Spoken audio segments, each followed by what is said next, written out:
Go ahead. Thanks, Jen. With the news that the Trump Justice Department sought the records of more journalists, this time from the New York Times, can you talk a bit about Biden's pledge that the practice won't continue under his Justice Department? Can you speak to, in particular, how can the president keep that promise while also making good on his pledge to uphold the independence of the Justice Department? Sure. Well, for those of you who didn't follow as closely what Alex referenced, though I bet many of you did, this is the third announcement by the Department of Justice of attaining records of journalists during the last year of the Trump administration, so something they're projecting publicly that happened during the last year of the Trump administration. They've also indicated that this is the last. As you noted, Alex, the president has made clear that on his watch, freedom of press will be protected. He laid out core principles several weeks ago because this is something that he is personally passionate about, and he has a long record with respect to protecting the rights of journalists. And as he's always been empathetic about, he was always alarmed by the way the former administration, the Trump administration, abused their power in some cases. And the career nonpartisan civil servants often were doing their work with great professionalism and honor and were put in a difficult position. So I will say that he's always felt that it's important, as is evident by his words he shared just a few weeks ago, that we should always be refining and improving our approaches to how we approach this issue and any other issue. I don't have anything to preview for you in terms of a specific policy moving forward, but it's something that that's kind of his principles he will approach this from moving forward. Well, you said the White House had not spoken to the DOJ about this particular issue. Was it just a suggestion to the DOJ? I mean, how is this going to become codified?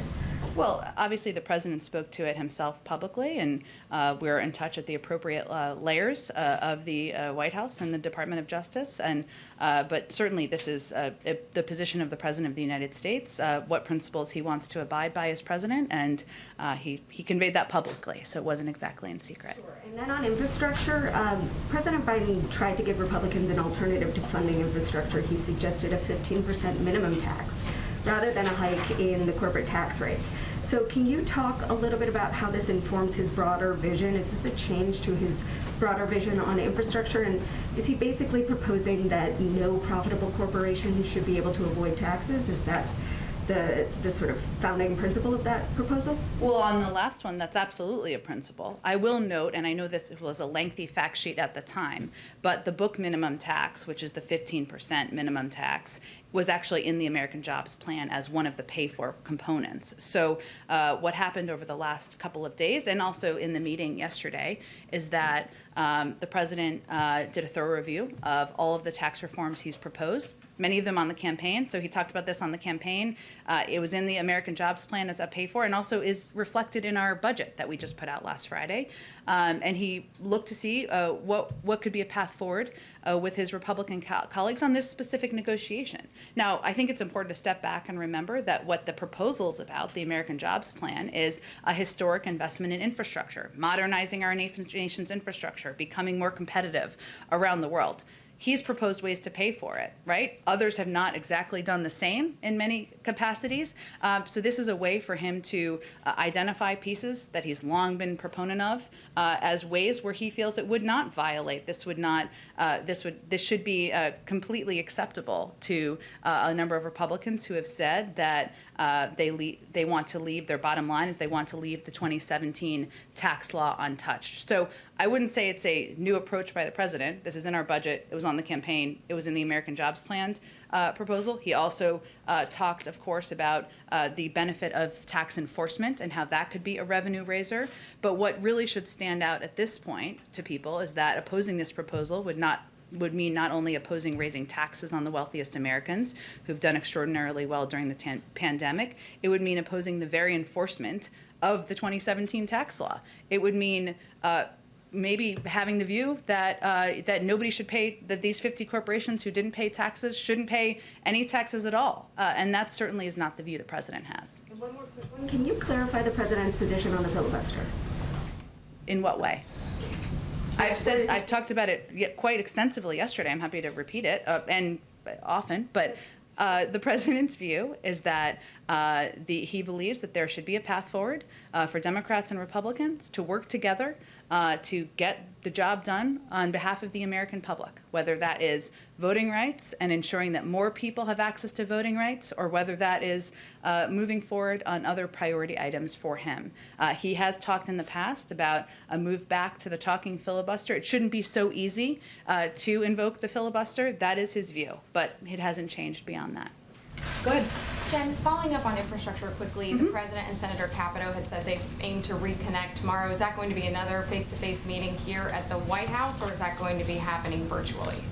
It's a great question, Monica. I think it could, I don't have a definite format for you, but it certainly could happen. They're just going to reconnect and engage. It certainly could happen on the phone. And is the expectation from the White House that tomorrow Republicans will offer yet another counter proposal, and that may be the final step in this set of negotiations, or do you anticipate this will go through the weekend until Monday, June 7th? I know everybody's excited to work through the weekend.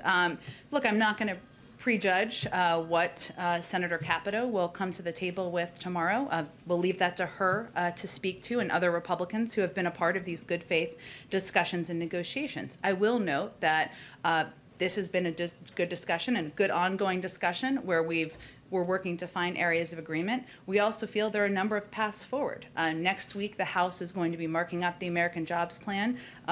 Congressman DeFazio will be leading that effort. There are a number of Democrats and Republicans who have talked about working together, many of you have reported on, to come up with a proposal where they can all mutually agree on. So President's looking forward to engaging with Senator Capito tomorrow, feels they've had good discussions, good faith discussions, but we're also going to keep options open and keep a range of paths open for how we move his ideas forward. And on vaccines, how does the two-dose regimen factor into the 25 million doses? How many of them are Johnson & Johnson, or should this be viewed as something that is potentially more for 10 to 12 million people to get vaccinated, given, of course, it requires 2 shots? And also, what is the plan for doses that may expire this month or soon? What is the U.S. going to do to ensure that gets there quickly enough to ensure they can actually be viable? Sure. Well, on the second question, we are going to, of course, look closely to determine that we get doses out as quickly as possible. And as I noted, 25 million will be going out as quickly as we can logistically get those out the door. And we are going to, that's certainly a factor as we are working to operationalize this, which is kind of a historic Herculean effort to get these doses to all of the communities and countries that we have committed them to.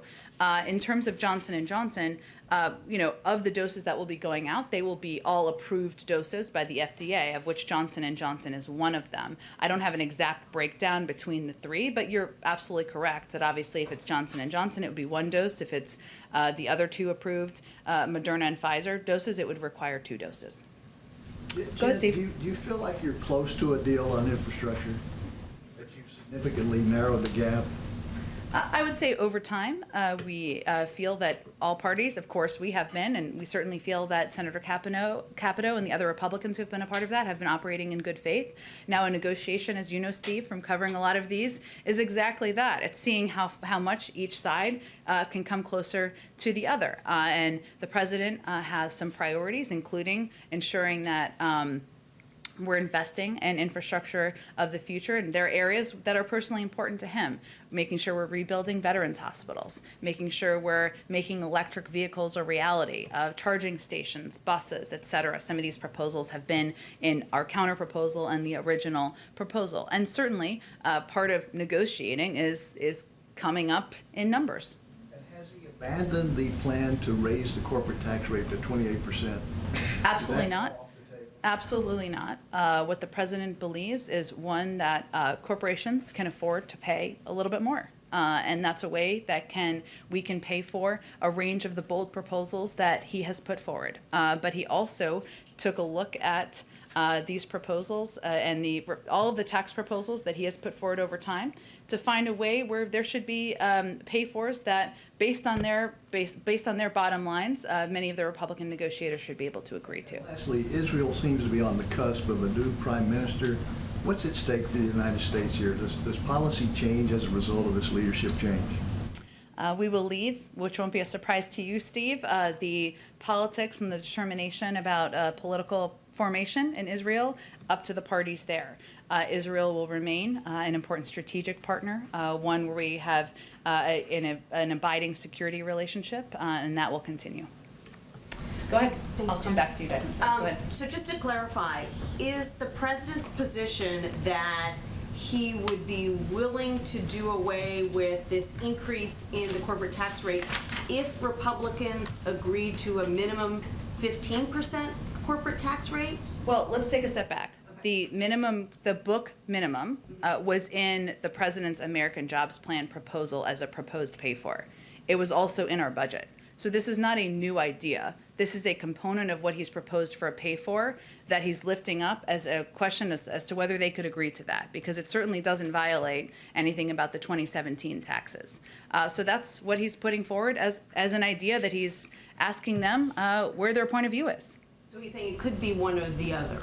Well, no, he believes that we should continue to look at raising the corporate rate. That is a way to pay for a range of ideas. He's got a lot of ideas out there, a lot of bold proposals, including that aren't a part of this infrastructure negotiation.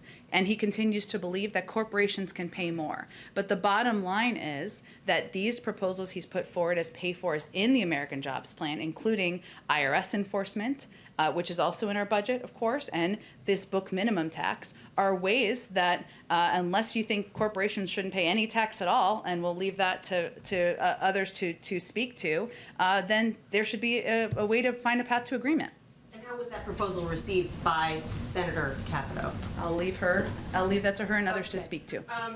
The president said yesterday that he's putting Vice President Harris in charge of the White House's efforts to combat voting restrictions around the country. What is this effort going to look like exactly? What is the White House going to do to push back on bills that are making their way through state legislatures? Well, first I would say that the Vice President put out an extensive statement on this just 2 days ago. And she has this assignment because she asked to lead the effort on voting rights, because it's an issue she is personally passionate about, and she wants to spend time and effort and energy working on.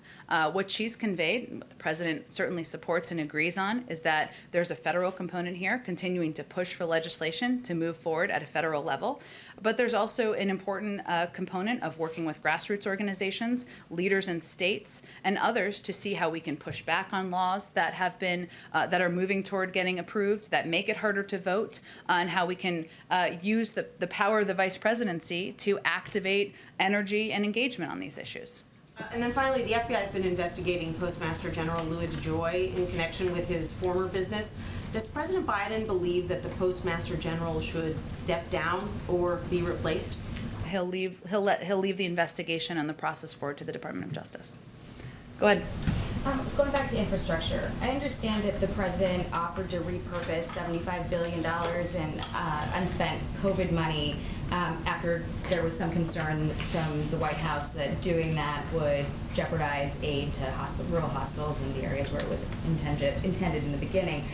What changed in that negotiation, and then is there any more room for that given the jobs report and the 20 states not taking enhanced federal unemployment anymore? Could more be taken from unemployment to dedicate to the $75 billion and bring it up? First, let me say that what he's referencing, or there might be some openness to, is pre-ARP money, which passed during the prior administration. There is a tiny minimal amount left. So they're certainly not going to pay for the vast majority of these proposals. Also, I would note that a lot of this funding, as we've talked about before, the vast majority of this funding is allocated, and it is meant to go to, as you noted, hospitals, to firefighters, to keeping law enforcement on the job, to state and localities that have suffered during the pandemic. So we've proposed alternatives to pay for these proposals, as we've been talking about a bit in here. Why wouldn't it be a better option for companies that paid no tax to pay 15%, which is still a lower tax rate than even was in the Trump tax package? Why wouldn't it be a better proposal to invest in enforcement, IRS enforcement, something that's supported by 84% of Republicans in the country? So there are a range of ideas out there. The president's bottom line is he's not going to raise taxes on people making less than $400,000 a year. He's proposed a lot of different options that don't cross that red line, and he's looking forward to seeing what the other side has to offer. Where did that $75 billion come from? What pot did it come out of? The pre-ARP COVID funding. Okay. And then going to the emails with Dr. Fauci, there was an exchange between Dr. Collins and Dr. Fauci referencing a Fox News report discussing it as basically the lab leak as a conspiracy. Collins denied, jumping to conclusions, and he asserted that his mention of conspiracies was referring to the rumor that the virus was bioengineered as a weapon. Is that the position of the administration and their top health experts, that this was not engineered, or is that still an open question and part of this review? Well, I think we've spoken to this pretty extensively from here. Let me just say on Dr. Fauci and his emails, he's also spoken to this many, many times over the course of the last few days, and we'll let him speak for himself. And he's been an undeniable asset in our country's pandemic response. But it's obviously not that advantageous for me to relitigate the substance of emails from 17 months ago. We've launched, based on the president's direction, an entire internal review process to use all of the resources across government to get to the bottom of the origins. And that's a 100-day process, and we'll look forward to providing more when or 90 days, sorry, when it's concluded. Can you speak at all to the Vanity Fair report about this State Department fact sheet that came out 5 days before inauguration? 5 days before this president's inauguration? Correct. Do you know if there was any crossover of that, how that was seen by this administration, the conclusions that they were trying to put out in the final days of the Trump administration? I think I'm just going to focus on our own internal review that's going to use every resource in the federal government, whether that is our health experts, our medical experts, our national security team, to see what more we can unearth about the origins, which certainly we all want to get to the bottom of. Go ahead. Yeah, back on infrastructure. So just to be clear, this $1 trillion in new spending and the focus on the minimum tax instead of corporate tax hikes, is this the president's best and final offer to Republicans? Well, first of all, I think it's important to note we have a range of means for moving the president's ideas and proposals forward. And the president's going to have a conversation with Senator Capito tomorrow. He's very much looking forward to that. I will tell you for clarity that what he put forward would have been new spending on top of a baseline of $400 billion over 5 years. That amount of money that would be expected to be invested in infrastructure regardless of these talks. And beyond that, I think in terms of the pay-fors, we're open to other options. The president is just not going to raise taxes on Americans making less than $400,000 a year. If the Republicans want to go back to raising the corporate rate as a part of this specific negotiation, we are absolutely for that, and we think that these corporations could pay more. If there are other options, great. We're not going to go down the road of user fees or other areas that would raise taxes on the American people. And how much of the plan does that minimum tax cover? To the White House? It's in our budget.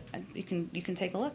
And just on the corporate tax rate, are you confident progressive Democrats in Congress would get behind a proposal that doesn't include an increase in the corporate tax rate? Well, to be clear, the president absolutely thinks that corporations can afford to pay more, and especially including corporations that paid zero in taxes over the last several years. That's why it was in his proposal as a pay-for, and certainly a range of members, including progressives, are certainly well aware of what was in the president's American Jobs Plan proposal as pay-fors. And just on the cyber hacking, the White House is telling businesses to take steps to prevent this. What's the message to Americans, to businesses that keep seeing these hacks happening? Would you consider enforcement? Would you consider other regulations that would try to make this, stricter to prevent these cyber attacks? Well, first I will say that there has been ransomware is a global problem, as I think you all know, and we've seen these attacks, ransomware attacks, I should say. We've seen these attacks disrupt organizations around the world, from hospitals across Ireland, Germany, and France to pipelines, as you all know, in the United States, and banks in the United Kingdom. These attacks have been on the rise for years because these criminal groups are able to make a profit off the backs of businesses, schools, local governments, and more. That's one of the reasons that we're doing our own review internally, which has the focus of 4 lines of effort, because we recognize this is an increasing threat, that it is a threat here, but it's also a threat around the world, and certainly one that we'll be discussing on the president's trip in just 2 weeks. Our focus is on the disruption of ransomware infrastructure and actors, including through close cooperation with the private sector, part of that communication, building an international coalition, hence part of the president's trip, expanding cryptocurrency analysis to find and pursue criminal transactions, and reviewing our own ransomware policies. That's ongoing, something that's a priority to the president, and will be a priority on the national security team. Go ahead, Keelan. Does he view the $1 trillion in new spending as the lowest he is willing to go? I'm not going to negotiate from here, but certainly we look forward to the president having the discussion with Senator Capito tomorrow. And as a reminder, there are some other some other paths that are currently happening. We're days away from the House marking up the American Jobs Plan. That's something a lot of Democrats in Congress are pretty excited about, as you all know. And also there are, as has been evidence in much of your reporting, Democrats and Republicans who have been working together to come up perhaps with their own proposal. So we're looking forward to seeing that as well. So we're going to keep optionality on the table, and we'll see how the conversation goes tomorrow. Okay, so he could potentially be open to going to lower than $1 trillion in new spending. I'm not going to give you any new bottom lines from here, but I think it's important to note that there are a range of options moving forward, and certainly his approach and his priority is making a historic investment in infrastructure, creating millions of jobs, and seeing how we can do that as quickly as possible. You noted that the markup is just a few days away. Does he see Monday as kind of the deadline for any major breakthroughs on where these talks are going? No. He's going to continue to have conversations with Democrats and Republicans about what the path forward may look like. And certainly it's an important moment in the timeline, of course, because there will be movement then. We've seen Speaker Pelosi talk about how she wants to move forward with infrastructure in June. We've seen Leader Schumer talk about how he wants to move forward with infrastructure in July. Those are some realities in the timeline, but the president we're not here to set new deadlines. We're going to continue those conversations. Okay, just checking, because the Transportation Secretary did say on Sunday that they do view Monday as a deadline for any breakthroughs on these talks. So President Biden does not view Monday as a deadline. I think we're going to keep our options open to see what paths we can move forward on. And certainly the president is not going to accept a deal that doesn't help create millions of jobs and make a historic investment in our nation's infrastructure. Okay, my last question. Before he goes abroad on his trip next week, should we expect any ambassador nominations to come from the White House? I don't know yet, Caitlin. We will see. I know that there's an interest in that, and we hope to have more soon. And I would note that one of the processes in the ambassadorial nomination process is that countries have to agree to these selections, and so sometimes that's part of the timeline. Is that holding this up? Not a hold-up, it's just part of the process. So go ahead, Annie. In general, when so much of Biden's agenda includes long-term things that will take a while to break through, even once they're passed, infrastructure being at the top of that list, is the White House concerned that Congress is moving slower than a snail's pace on everything from democracy reform to a policing bill to these endless infrastructure talks, and then it will get harder as you get closer to the midterms for to tackle your priorities? No, that's not our view. I would say first, the American Rescue Plan passed at a pretty rapid speed. That's typically faster than most pieces of legislation, as many of you know, moves through Congress. I mean, not that this is necessarily our model in terms of timeline, but the Affordable Care Act took a year to move through Congress. And so we certainly recognize that sausage making is messy. It takes some time. The president has talked about wanting to sign a bill into law this summer. And there is certainly appetite and interest and a commitment to moving forward on infrastructure from Speaker Pelosi as well as Leader Schumer. I would say as it relates to police reform, we certainly know that coming together, in order to get that across the finish line, there needs to be agreement from the negotiators about what the path forward looks like. They've said they're making progress. They've been encouraged by the tone of the discussions. That's a positive sign to us. And we're going to continue to support those efforts as they move forward. I guess just the question is, how are you going to show voters who are trying to decide if Biden was an effective president beyond the falling virus numbers that his approach is working? Beyond falling virus numbers? Beyond getting a global pandemic under control? Well, I would say, and you know from polling and from what the American people care about and are focused on, getting the pandemic under control, ensuring that we're saving tens of thousands, if not hundreds of thousands of lives, making sure that the majority, more than 70% of people in this country are vaccinated so that they can return to their normal lives, which means returning to their jobs, kids returning to school, seeing friends, going to concerts, returning to life pre-pandemic. That is the number 1, 2, 3, 4, 5 issue on everyone's mind. That has been the president's focus from day one, and absolutely how he has spent the majority of his time to date. One other question on Israel. Gantz was here today and met with Jake Sullivan.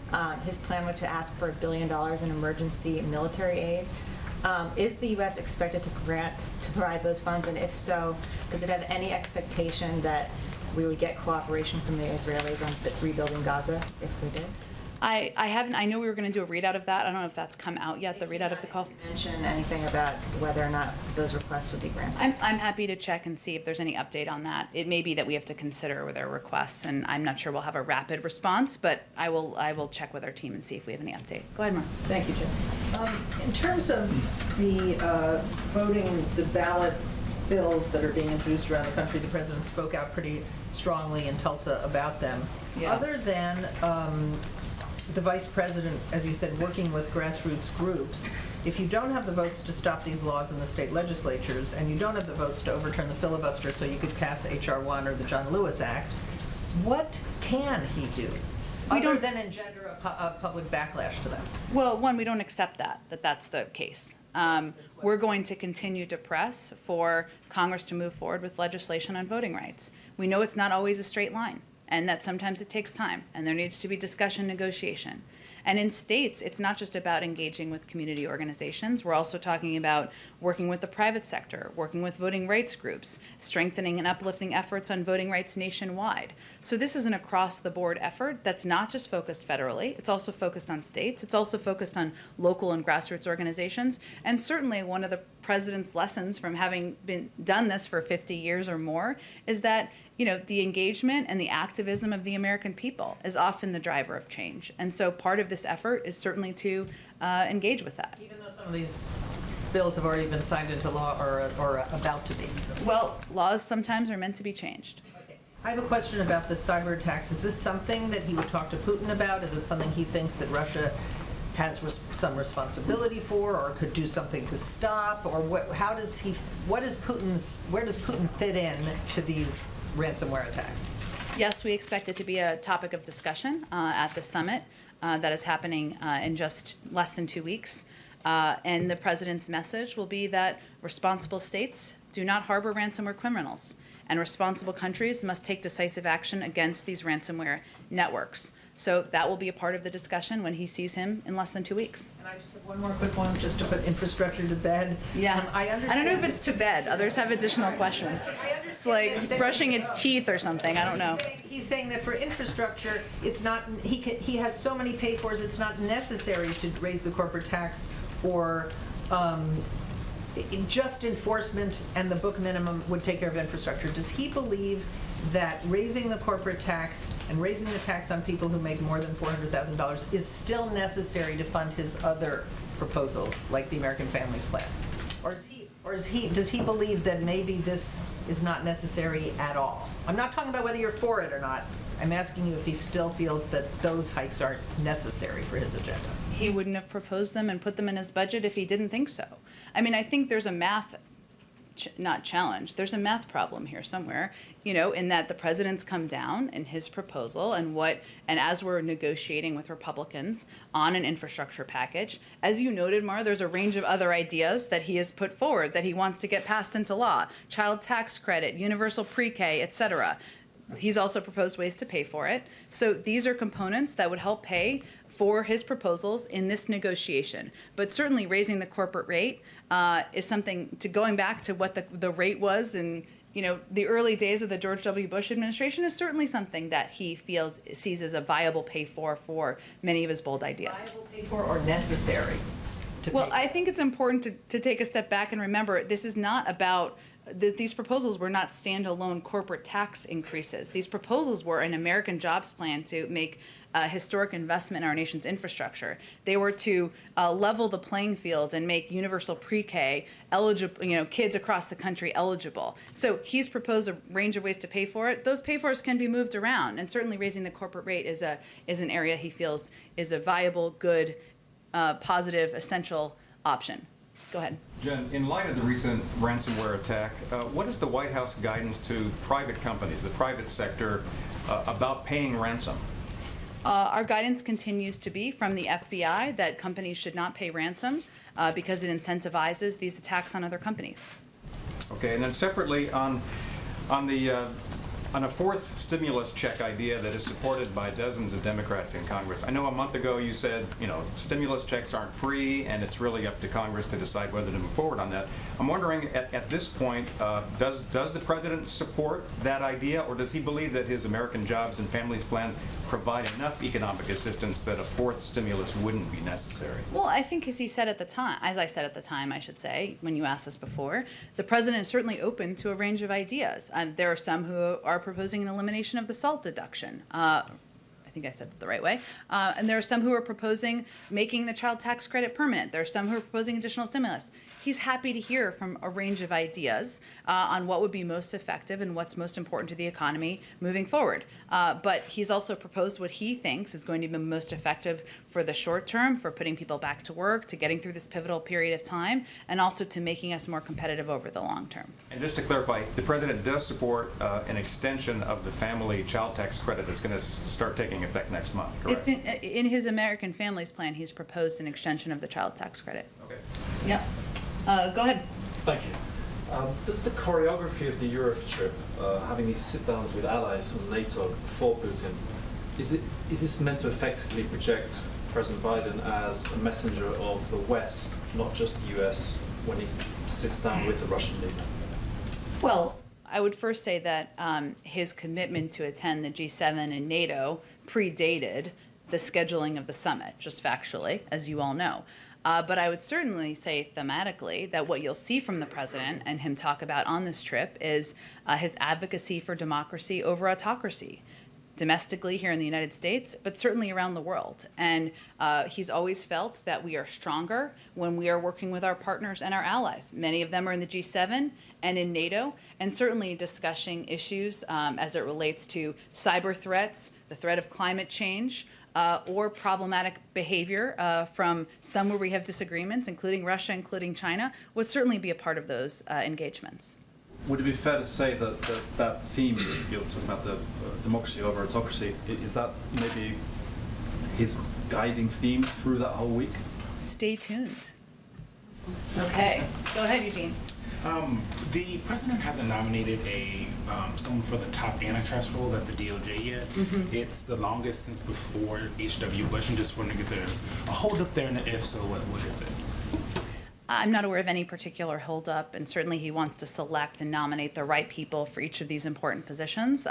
We can check and see if there's any update on the timeline. And on HR 40, President Biden was obviously in Tulsa there. I was also there talking to some activists, and they heard from the president and have heard from this White House that he is supportive of a committee to study reparations, which is what HR 40 would do. But he hasn't called for Congress to pass HR 40 or talked about his support for the bill specifically. So I'm just curious if he supports the bill as written that just went through. Well, he supports a number of components of the bill, including the funding and the proposal for a study, which he feels would be the next important step forward and something that he feels would be absolutely correct in addressing this moment in history, these moments in history. But not HR 40 as I don't have more of an assessment of the legislation, but he, of course, supports a study of reparations and feels that would be the best next step. Go ahead. Thank you, Jen. I know that you don't want to relitigate what happened when Biden wasn't in office and when those emails were sent. You guys were That's a setup. Probably not. Okay. But has anyone from your team briefed the president on what was in those FOIA Fauci emails? I'm not aware of him being briefed on the publicly reported emails. And then, given that there were some things that Fauci said privately that contrasted with what he said publicly, whether it was masks or whether or not someone who had the virus, had immunity, or other questions as well. I mean, does he still have confidence in his NIH director? Does this change anything at all? No, the president and the administration feel that Dr. Fauci has played an incredible role in getting the pandemic under control, being a voice to the public throughout the course of this pandemic. And again, I would reiterate, a lot of these emails are from 17 months ago or more, certainly predating this administration, but some time ago as we look to history. This morning on Morning Joe, Anthony Fauci said that one of the ways to get transparency from the Chinese on the origins of COVID-19 was to, quote, "don't be accusatory." Does the president feel that the initial investigation of the origin of the virus, including that WHO survey that your team had deep concerns over, was the problem with that it was too accusatory? I mean, is that a problem that this administration is being accusatory? Or, I mean, is this a situation where, just following the evidence where it leads? I think our primary objective here has been working with the international community, rejoining the WHO, working with the international community to unite and pressing the Chinese to be transparent, to provide the underlying data so other scientists can take a look at that data, and to participate in a constructive way in the second round of the next phase, I should say, of the WHO investigation. As we noted at the time when we announced our own internal next step here, our 90-day review, one of the things that was happening in the timeline was the Chinese conveying that that was not their inclination. So I can't assess what the impacts are. I can tell you what our position is and what we've been pressing for on the international stage. Go ahead. Yes, just about the 90-day review, one thing that's not clear is how is it that the U.S. intelligence officials knew about the workers in Wuhan lab, that they knew about them getting sick back in 2019, and then in February, the intelligence officials were saying that they still hadn't ruled out the possibility that the virus came from the lab.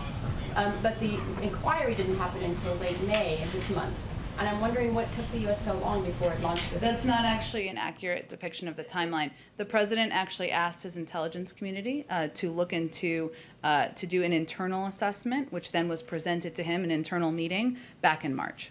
Yes, but the official, the 90-day inquiry that when you're describing, like the full look at this hypothesis, that was not announced publicly, and people were not aware of it until May 26th. So He didn't decide to launch it. The timeline here was, he asked the intelligence team to do an internal review, an internal assessment. When that was done several weeks ago, he asked it to be made public, to declassify that information.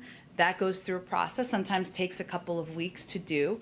When that assessment was done, we were presented with an option for a public statement, and the president decided we wanted to do a more extensive review and tap into our lab scientists and experts, more of our national security team, to see what more we can uncover over the course of 90 days. That's the timeline. Yeah, maybe I wasn't saying it, or maybe I was saying it too specific with the dates, but the bigger question is what took the U.S. so long to take it seriously when there were reports about the possibility of this virus coming from there, We would completely refute that argument or notion. Obviously, the president asked his intelligence team to do an internal assessment, which happens all the time. We rarely talk about that publicly. We obviously took the step to declassify that, and that's something that he did early on in his administration.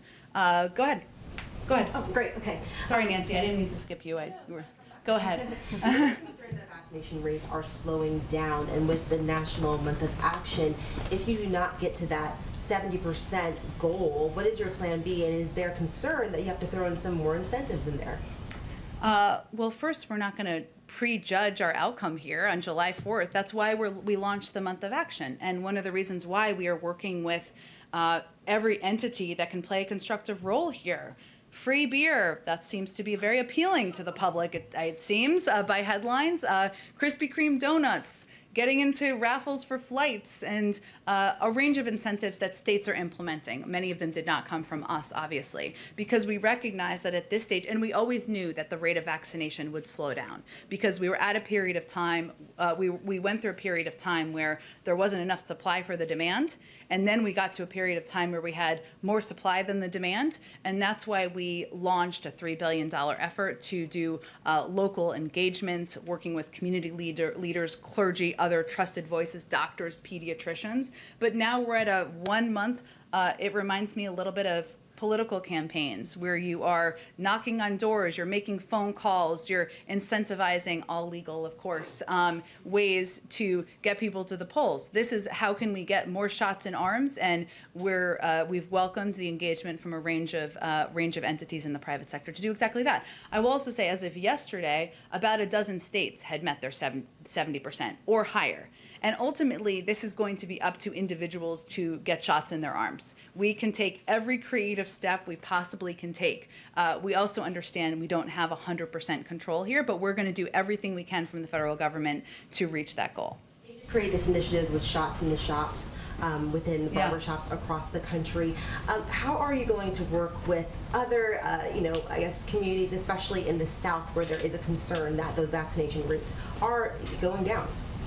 Well, you're absolutely right that we are, and they're going down in different parts of the country, which again, we anticipated. But in communities and areas where we've seen the lower numbers are actually primarily under 40, and they're more among young people. And so one of the ways we focused is on how we can reach and engage with the communities that don't have the highest percentage rate. People over 65, there's a huge percentage of people who have received their first and even second doses, and even over 40, it's quite a high percentage.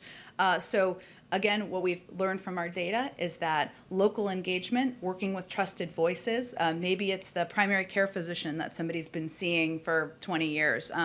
Maybe it's local churches where they go every Sunday, or they go more than once a week. We're working at a very local level to do this, and also working through the private sector on kind of some of these engagements where it could incentivize some of the communities that have not, that don't have the as high of a percentage rate. And last question, does the president have an idea of when things will be quote unquote back to normal, especially with these ramping up of vaccine efforts? Well, we obviously are guided by CDC guidance, but what we've seen, and they've announced over the last several weeks, is that, if you're vaccinated, you don't have to wear a mask inside, outside. Going into stores, we've seen that in around the country as well. So we're already seeing a move toward back to normal, but it really depends on community to community. And that's the other guidance that we have been providing and emphasizing, because if a community has a vaccination rate of 80%, they are clearly in a different place than a community that has a vaccination rate of 55%. So it's really going to be determinations made at a very local level about what is safe. Go ahead, Nancy. Just in terms of back to the corporate tax rate for a second, if it's something that the president is willing to, drop out of a potential bipartisan infrastructure deal, does the White House see it fitting in as a pay-for the American Families Plan, or where else could that be slotted in? We have no shortage of ideas around here, Nancy. I will note that, again, he's put forward a range of ways to pay for his big, bold ideas, including raising the corporate tax rate. And there are a number of components of his ideas that are not in this infrastructure negotiation right now. And you've referenced many of them in the American Families Plan. I'm not going to predetermine what all the aligning of items will be in the future, because that obviously isn't a package that's a part of this specific negotiation. But certainly he thinks that raising the corporate rate, ensuring, asking corporations many of whom have made a big profit during the pandemic to pay a little bit more is a very viable way to pay for ideas moving forward. And just one more thing on the COVID vaccination distribution. Sure. How does the White House expect to donate 80 million doses without AstraZeneca? Does that mean that the J&J shot will definitely be part of the distribution? Well, J&J has been approved by the FDA, so it would be those doses would be a part of what we're distributing, along with Moderna and Pfizer, including in this initial set of 25 million. AstraZeneca, as you know, we're waiting for FDA approval to even approve it to go overseas. That's something that certainly we could utilize those doses, and they would be a part of the doses of the 80 million. Go ahead. Go ahead, Alex. Oh, yeah, just we're weeks and weeks in these infrastructure negotiations, and I'm curious, what does the White House think it has to show for it? What do you think? What progress would you point to? What would you point to show that we're closer to a deal than when this process began? Well, first, I would say that it may feel foreign, but the process of policymaking and negotiating can be messy, and the sausage making isn't always beautiful or pretty. So that's what we're in the middle of right now. And the president has pledged to the American people when he ran for office that he would work with Democrats and Republicans to try to get important initiatives forward on behalf of the American people. This is an example of that. We're having ongoing discussions with Republicans. We feel that those discussions have been done in good faith. The president's looking forward to talking to Senator Capito tomorrow. We also are eager to see what proposal may be put forward by Democrats and Republicans who are talking about what they might agree on. So there are a range of paths forward here, and the president remains committed to his goal of signing a bill into law, historic investment infrastructure, by the summer.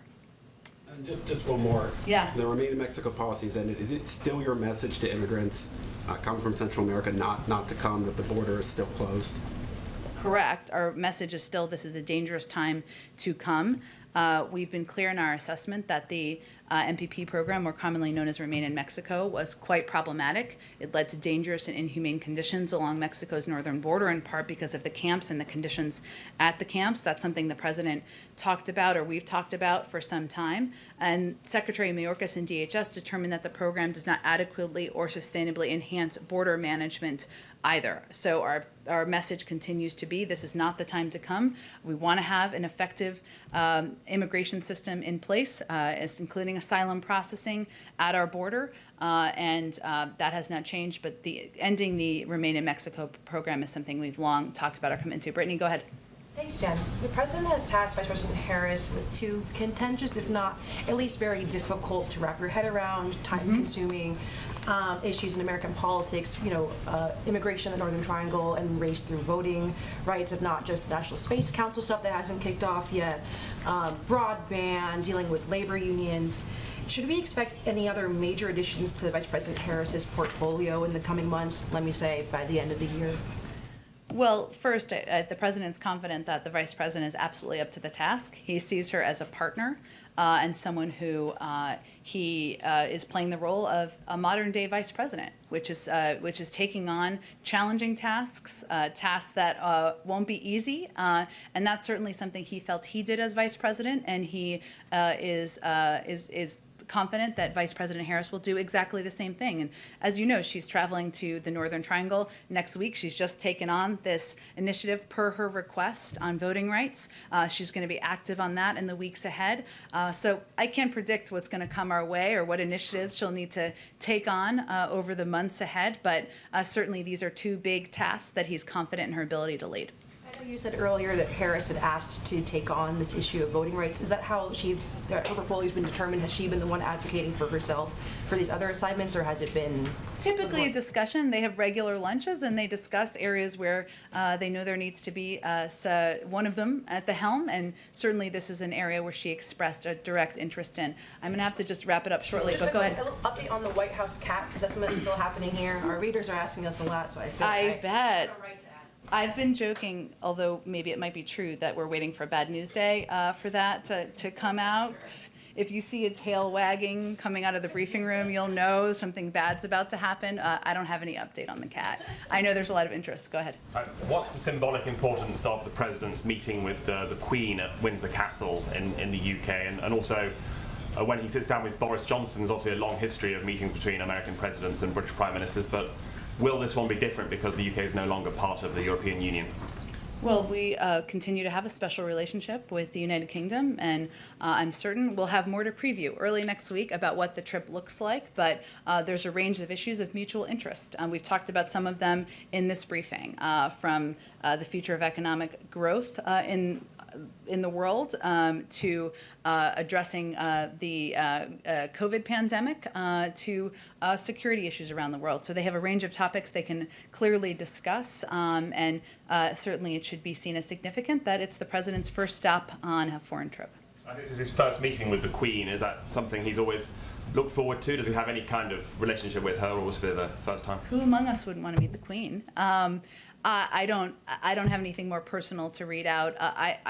I will check and see if he has met her in the past. I believe he has, but let me check on that to confirm for sure. They issued, of course, a graceful invitation, which he certainly accepted. He's looking forward to seeing her with Dr. Biden as well on a couple days into his trip. In Tulsa, the president talked about the American Jobs Plan and what it does for closing the racial wealth gap. Does he give a cast-iron guarantee that whatever these negotiations are with Republicans, that will remain intact? There'll be no compromise on racial equity? Racial equity and addressing racial equity is central to the president's initiatives, his commitments to rebuilding our economy around the country, and certainly he's not going to give up on that. I'm sorry, I've got to wrap it up for another meeting. Apologize. Thanks, everyone. Call it a $1.4 trillion plan because it's I will allow you to do the math yourself. Thank you, everyone.